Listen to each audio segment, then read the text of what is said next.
So first, I want to apologize and thank everybody for their patience. You know, it took us a few months when we all went virtual and had to figure out how do we use Zoom the best. And now we are back in person, but still doing virtual and Zoom, along with Facebook and YouTube and everything else. So it is a learning experience. It will probably take us a few months. So thank you for your patience as we are trying to now learn how to reach a larger audience. I mean, it's wonderful. We're reaching more people and we get to see people in person. The downside is the people who are handling the IT, including the doctors, maybe fabulous doctors, but they're not IT. So thank you for your patience. So you know why melanoma is very personal to me. We have three goals. The first is, I'm not going to go into all of them. I'm going to focus on the third, but I want to mention the first two. The first is research. We are heavily involved in research in multiple different ways. Ultimately, we want to end melanoma. And so one of those ways is through research, and I'm happy to talk to any of you in person, online, to share with you more about that. We are also doing public policy. We're involved with legislation and various other ways to bring an end to melanoma in that regards. And then the third, which is why we're here today, it is to discuss resources for the melanoma community. So as I mentioned earlier, very, very few resources in 2003. My mother, who was my sister's caregiver, really did not have a lot of support online or in person. And so one of those goals while we were trying to address the issue of research was to put together a few resources. We are now the largest international melanoma organization with the most comprehensive website here in the US. And we have support websites and research in multiple other countries, Australia, throughout Europe, Canada, et cetera. So if you're outside the US, let us know and we will direct you to those resources. But again, it needs to be reliable, relevant, and current about all aspects of melanoma. Wow, I figured it out.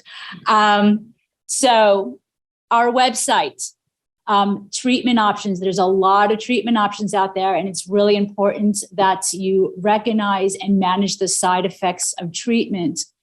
Quality of life is just as important as improving overall survival, and we need to keep you on your treatments as long as possible. So we have side effect management guides. We have an Ask a Medical Expert. I referenced her earlier, Melissa Wilson. She's all things melanoma.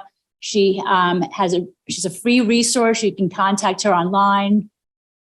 She provides webinars, Facebook events, et cetera. So again, if you don't get questions answered here, please feel free to reach out to her. And she's an oncology, works in a oncology PA that works in a melanoma clinic. So we're very fortunate that she knows what's happening day to day in the clinic. We have a clinical trial matching service. There's a lot of trials out there. There's still a lot of research that needs to be done. So there's a resource to help you find a clinical trial that works best for you. Of course, then you ultimately go back to your provider and have that discussion. Video library of past symposiums. I won't age myself, but I've probably done over 100 of these, I think.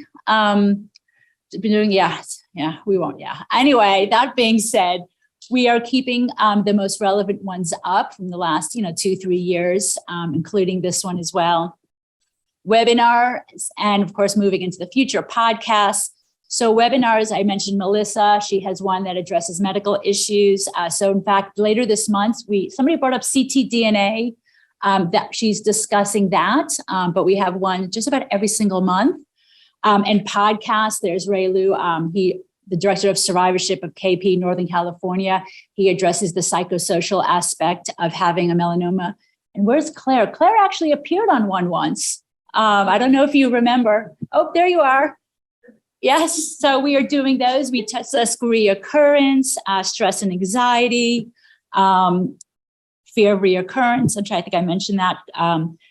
So feel free, we do those once a month as well. Melanoma survivor stories, it's, as well as we know, it's always important to hear from those who've gone through this disease and continue to be survivors. Peer-to-peer support program where we match newly diagnosed with mentors, caregiver, patient, friends. We will do our best to match you up with somebody.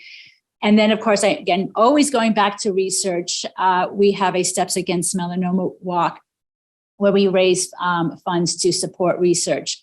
And so I'm actually going to turn it over to Tricia Edwards, who has been kind enough and generous enough to have a walk herself that is supporting our work.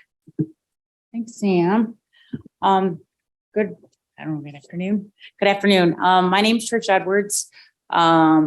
I actually met Dr. Lau back in January of 2006 when my best friend Kathy had melanoma.